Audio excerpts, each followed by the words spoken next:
주께서 또 주의 구원의 방패를 내게 주시며 주의 온유함이 나를 크게 하셨나이다. 내 걸음을 넓게 하셨고 내 발이 미끄러지지 아니하게 하셨나이다. 내가 내 원수를 뒤쫓아 멸하였사오며 그들을 무찌르기 전에는 돌이키지 아니하였나이다. 내가 그들을 무찔러 전멸시켰더니 그들이 내 발 아래에 엎드려지고 능히 일어나지 못하였나이다. 이는 주께서 내게 전쟁하게 하려고 능력으로 내게 띠띠우사 일어나 나를 치는 자를 내게 굴복하게 하셨사오며 주께서 또 내 원수들이 등을 내게로 향하게 하시고 내게 나를 미워하는 자를 끊어버리게 하셨음이니이다. 그들이 도움을 구해도 구원할 자가 없었고 여호와께 부르짖어도 대답하지 아니하셨나이다. 내가 그들을 땅에 티끌같이 부스러뜨리고 거리에 진흙같이 밟아 헤쳤나이다. 주께서 또 나를 내 백성의 다툼에서 건지시고 나를 보존하사 모든 민족의 으뜸으로 삼으셨으니 내가 알지 못하는 백성이 나를 섬기리이다. 이방인들이 내게 굴복하며 그들이 내 소문을 귀로 듣고 곧 내게 순복하리로다.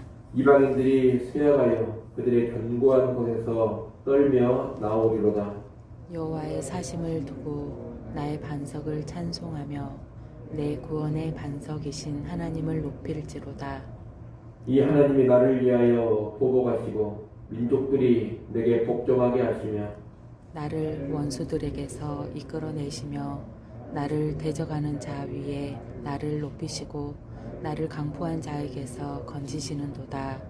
이러므로 여호와여 내가 모든 민족 중에서 주께 감사하며 주의 이름을 찬양하리이다. 여호와께서 그의 왕에게 큰 구원을 주시며 기름 부음 받은 자에게 인자를 베푸시며 영원하도록 다윗과 그 손에게로다 하였더라. 아멘. 오늘 우리가 읽은 본문은 다윗의 찬송시 후반부로 전쟁의 상황에서 하나님을 의지해 승리하고 감사와 찬양하는 모습을 말하고 있습니다. 오늘 본문은 크게 세 가지 내용으로 정리해 볼 수가 있겠습니다. 첫째, 하나님이 어떤 분이신지를 알고 의지해야 한다는 것입니다. 36절, 37절에 보면 다윗은 하나님이 자신을 크게 해주시며 발이 미끄러지지 않게, 다시 말해 실족하지 않게 하시는 분이라고 고백합니다. 특히 36절 하반절에 보면 주의 온유함이 나를 크게 하셨나이다 라고 말합니다. 여기서 온유함이란 말은 본래 낮아짐, 겸손함 이런 뜻을 가지고 있는 단어입니다. 그러므로 이 36절 하반절은 주의 낮아지심 또는 주의 겸손함이 나를 크게 하셨나이다 이런 뜻입니다. 이 말은 하늘에 계신 하나님께서 땅에 있는 비천한 다윗을 굽어 살피시며 친히 낮아지셔서 다윗과 함께 해주시고 도와주셔서 다윗을 크게 만들어 주셨음을 의미합니다. 사실 다윗 자신은 그 자체로 대단한 인간이 아닙니다. 연약하고 부족한 진토와 같은 인간일 뿐입니다. 그런데 존귀하신 하나님이 자신을 낮추셔서 다윗과 함께 하시며 다윗을 도우셔서 다윗을 위대하게 만들어 주신 겁니다. 그래서 다윗은 주의 낮아지심, 겸손하심이 나를 크게 하셨다 이렇게 고백하고 있는 겁니다. 여러분, 우리 하나님은 지극히 높고 영광스러운 분이십니다. 우리와 무관하게 저 높은 하늘에만 계셔도 하나님께는 아무런 문제가 없습니다. 하늘의 왕으로 우리와 무관하게 자신의 뜻을 펼쳐가셔도 뭐라고 할 수 있는 그런 존재가 천지에 아무도 없습니다. 하지만 그분은 스스로 자신을 낮추어 그의 백성과 함께 하십니다. 택한 백성 가운데 거하시며 그들을 인도하고 보호해 주시고 구원해 주십니다. 이것은 그분의 겸손함입니다. 이 겸손, 낮아짐의 절정이 성육신입니다.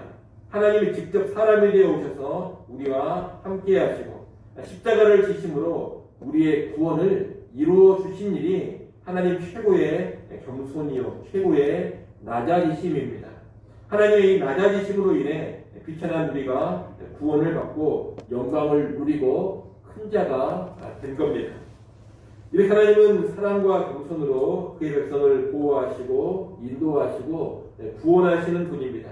그러므로 우리는 이 하나님을 잘 알고 그분을 전적으로 의지하는 삶을 살아야 하는 겁니다. 여러분, 하나님보다 더 나를 귀히 여기며 나를 선대해 주는 존재는 없습니다. 하나님보다 더 능력 있게 나를 지켜주고 인도해 주는 존재도 없습니다. 또 하나님만큼 친히 낮아져서 나를 위해 일해 주는 존재도 없습니다. 그런데 우리는 이 하나님을 최고로 의지하고 이 하나님을 붙잡고 살아야 합니다. 하나님이 어떤 분이신지를 모른다면 하나님을 의지하는 것이 힘들어집니다. 하지만 하나님이 어떤 분이신지를 안다면 그분만을 의지하고 그분만을 붙잡고 사는 것이 당연하게 여겨질 것입니다.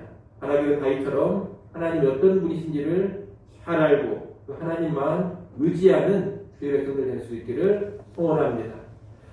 둘째로, 하나님을 의지한다면 적극적인 삶, 담대한 믿음의 시도들이 있어야 한다는 겁니다. 다윗은 하나님을 알고 그 하나님을 전적으로 의지하는 삶을 살았습니다. 그런데 하나님을 의지한다는 것은 나는 아무것도 하지 않고 가만히 있는 것이 아닙니다. 간혹 그런 사람들이 있습니다. 하나님이 가시니 가만히 있으라는 겁니다. 물론 하나님께서 너희는 가만히 있어 내가 일하는 것을 지켜보기만 해라 이렇게 말씀하실 때가 있습니다. 하지만 이럴 때는 정말로 내가 할 수 있는 것이 아무것도 없을 때입니다. 일반적인 상황에서는 하나님을 의지하는 사람은 삶의 현장에서 적극적으로 뛰고 움직입니다. 오늘 본문의 다윗이 어떻습니까? 하나님을 의지한다면서 가만히만 있지는 않습니다. 하나님이 다 알아서 해주시겠지 이러면서 아무것도 안 하고 있는 그런 모습을 보이지 않습니다. 38절 39절을 보면 다윗은 적극적으로 움직입니다. 원수를 뒤쫓아 멸하고 그들을 무찌르기 전에는 돌이키지 않았다고 합니다. 또 그들을 무찔러 전멸을 시켰다고 합니다. 한마디로 다윗은 대단한 활동가입니다. 아주 진취적이고 아주 담대하게 움직이고 끈질기 있게 싸우는 그런 사람인 것입니다. 여러분, 믿음이라는 것은 현실을 도피해버리거나 또는 무기력하게 가만히만 앉아있는 것이 결코 아닙니다. 하나님을 의지하는 믿음은 적진을 달리고 성벽을 뛰어넘는 그런 모습으로 나타납니다. 하나님의 뜻을 따라 하나님의 깊으신 뜻을 이루기 위해서 용기 있게 전쟁에 참전하는 것, 또 담대하게 적과 싸우며 움직이는 것, 이것이 진정한 믿음이요 진짜 신앙입니다. 그런 여러분도 하나님을 의지하는 믿음으로 담대하게 또 열정적으로 움직일 수 있기를 바랍니다. 인생의 장벽과 난관이 있다면 하나님을 의지하고서 뛰어넘는 그런 믿음의 시도들을 하십시오. 하나님을 의지하고서 내가 처한 상황에서 할 수 있는 담대한 믿음의 시도들을 해가십시오. 하나님의 일과 사역을 감당함에 있어서도 안일함과 무기력함에 빠져 있을 것이 아니라 가만히 주저앉아 있으려 할 것이 아니라 적극적인 시도들을 할 수 있기를 바랍니다.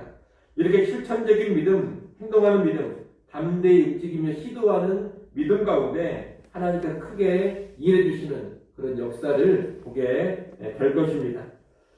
마지막 세 번째로 볼 것은 하나님의 도우심을 경험했다면 하나님께 감사하고 찬송해야 한다는 겁니다. 다윗은 하나님을 잘 알고 그 하나님을 전적으로 의지했습니다. 그리고 인생의 상황에서 무수한 전쟁터에서 강하고 담대하게 진취적으로 움직였습니다. 믿음의 용맹함을 보여줬습니다. 그런 가운데 하나님의 도우심을 경험하며 승리를 누리고 영광의 자리에 서게 됐습니다. 오늘 보면 40절로 43절은 다윗이 하나님의 도우심 가운데 크게 승리한 모습을 말하고 있습니다. 또 44절로 46절은 이 다윗이 영광의 자리에 서게 된 그런 모습을 말하고 있습니다. 이렇게 하나님의 도우심으로 승리하고 영광의 자리에 오른 다윗이 보여준 반응이 무엇이냐? 다른 게 아닙니다. 하나님을 높이고 하나님께 감사하고 하나님을 찬송하는 것입니다. 47절 말씀을 여러분이 한번 읽어보십시오. 47절 읽습니다.